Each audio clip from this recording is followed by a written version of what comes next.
أهلا بكم. يا رب دايما بخير وبصحة وسعادة وسلام. النهاردة عايزة أكلمكم عن مجموعة حاجات لو إحنا ما بنعملهاش حقيقي إحنا بنتدمر حرفيا، ومش هيبقى فيه في حياتنا أي تطوير، وحياتنا بجد مش هتبقى طيبة. إيه هي الحاجات دي؟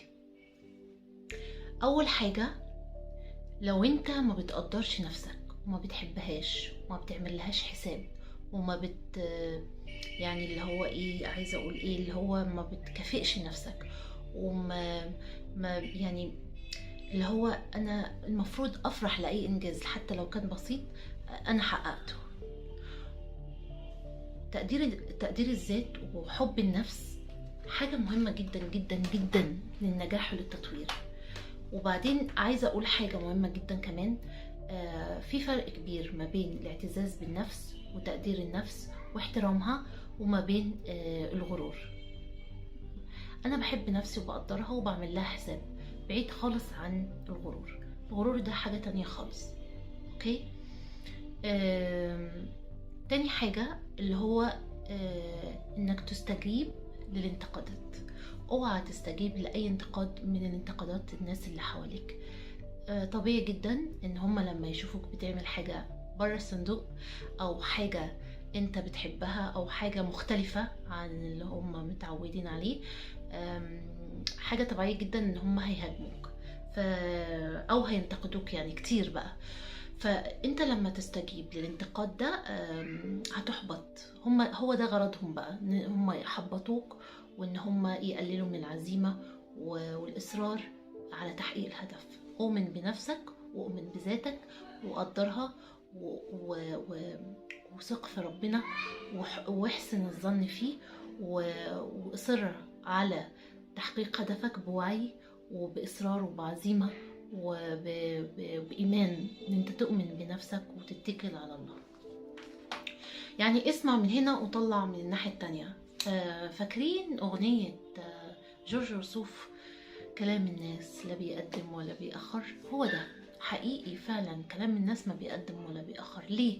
عشان انت الوحيد اللي فاهم نفسك، انت اللي عايش ظروفك، انت اللي متفهم وضعك من الألف للياء، يعني عارف كل التفاصيل، عارف كل تفصيلة من تفاصيل ظروفك.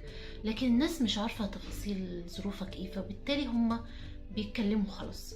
فعلا كلام لا بيقدم ولا بيأخر، لكن انت اللي عارف بحالك.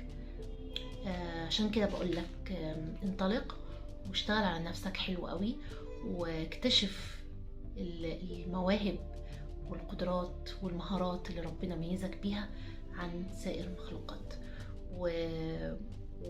واستمتع بحالة السعي لتحقيق رسالتك في هذه الدنيا. ايه كمان لو احنا ما بنعملوش يبقى حياتنا احنا بندمر حياتنا، او الحاجة اللي احنا بنعملها بتدمر حياتنا، ان احنا بنخاف من الفشل.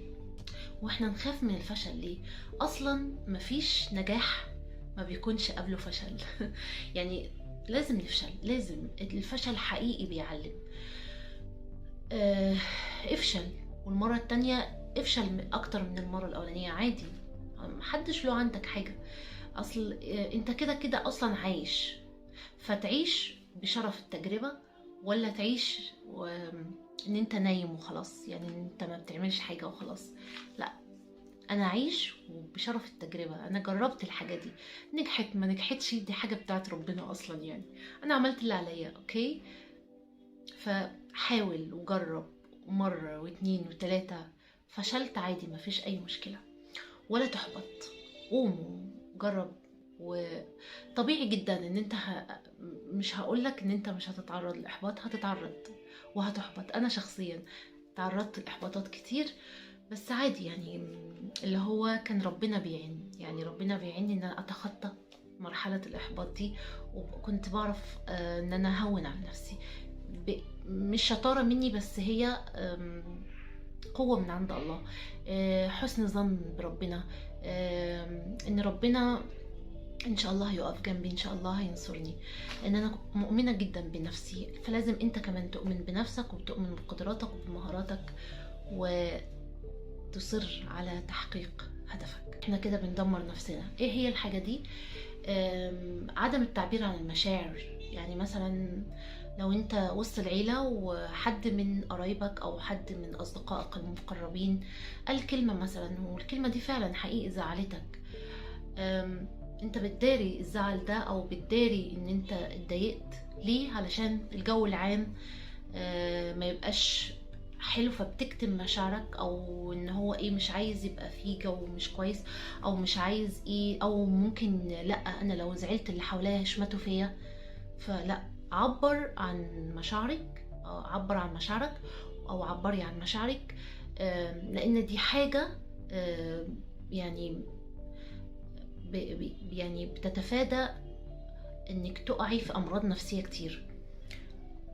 التعبير عن المشاعر والتعبير عن الاحساس، انت حاسه بايه بالظبط، دي حاجه على فكره علميا بتطول العمر، لكن العكس ذلك بتاثر العمر.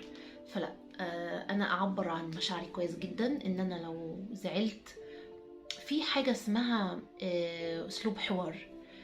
اوكي، انا طب انت كنت تقصد ايه؟ طب انت يعني الكلمه دي انت تقصدي بيها ايه؟ او انت قصدك تقللي من قيمتي؟ انت قصدك تزعليني؟ انت قصدك تضايقيني؟ في طريقه للحوار، للكلام، يعني في خد ود في الكلام. حقيقي بنقابل في حياتنا ناس ما بنعرفش اصلا نتكلم معاهم، يعني تلاقي طريقه حواراتهم متدنيه جدا.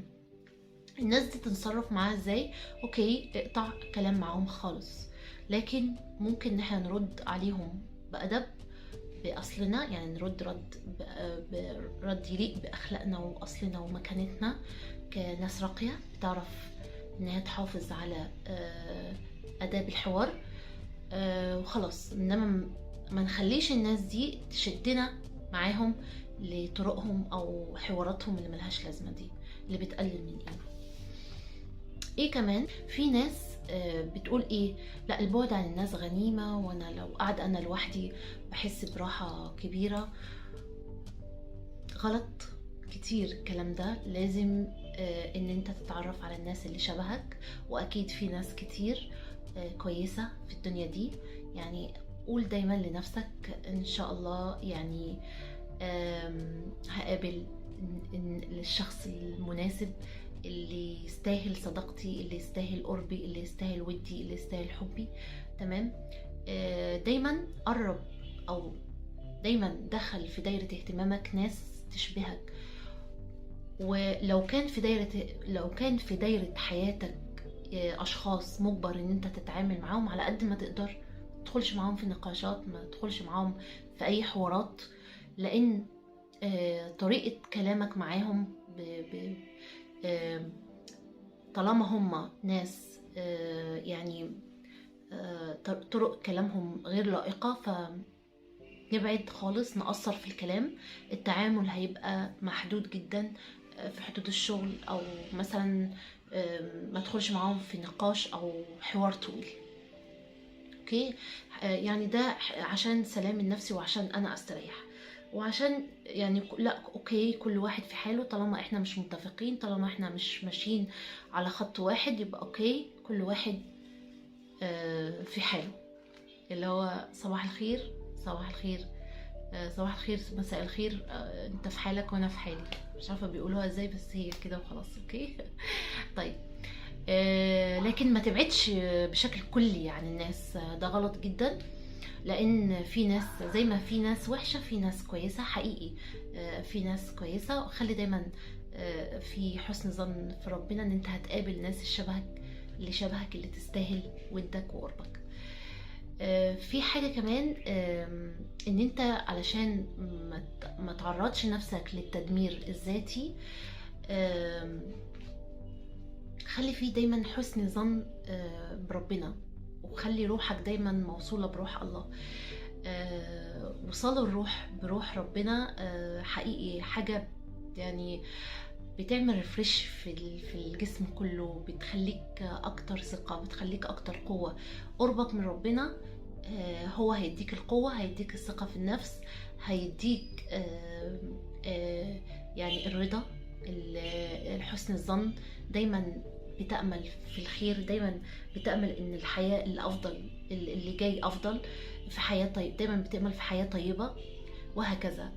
اتصال روحك بروح الله من الاشياء المهمة جدا جدا للتطوير الذات والاتزان النفسي. حاجة اخيرة، لو عملتها حقيقي انت بتدمر نفسك ذاتيا، ان انت بتقارن، دايما حاطط نفسك في مقارنة ما بينك وبين الناس، او ما بينك وبين اللي حواليك، او ما بينك وبين اصدقائك اقاربك ايا كان اللي حواليك. ما تقارنش نفسك باي حد خالص. انت بصمة مش هتتكرر تاني، انت حد فريد من نوعك مش هتتكرر تاني. فما تقارنش نفسك، ما تحاولش تقارن نفسك بأي حد. ان كان هو حقق نجاح وانت لسه ما حققتش النجاح ده، فهو ظروفه غير ظروفك، لكن هيجي الوقت انت لو صممت او عايز تحقق ده هتحققه. كل حاجة بالإرادة والعزيمة والإصرار والإيمان والاجتهاد، وإن أنت تشتغل على نفسك أكتر وأكتر، وتشوف نقاط القوة وتعززها، وتشوف نقطة الضعف وتقويها. كل الكلام ده يعني انت تقدر تعمله، انت تقدر تعمل المعجزات. فما تيأسش من رحمة ربنا، دايما خلي في حسن ظن بان انت ان شاء الله هتحقق كل نجاح، هتحقق حياة طيبة، هتحقق كل اللي بتتمناه في الحياة. عيش بالإيمان، عيش بالحب، عيش بالعمل بالجد، عيش بالأخلاق. واتمنى لكم حياة سعيدة، ويا رب دايما في رضا وهنا وكل حاجة جميلة.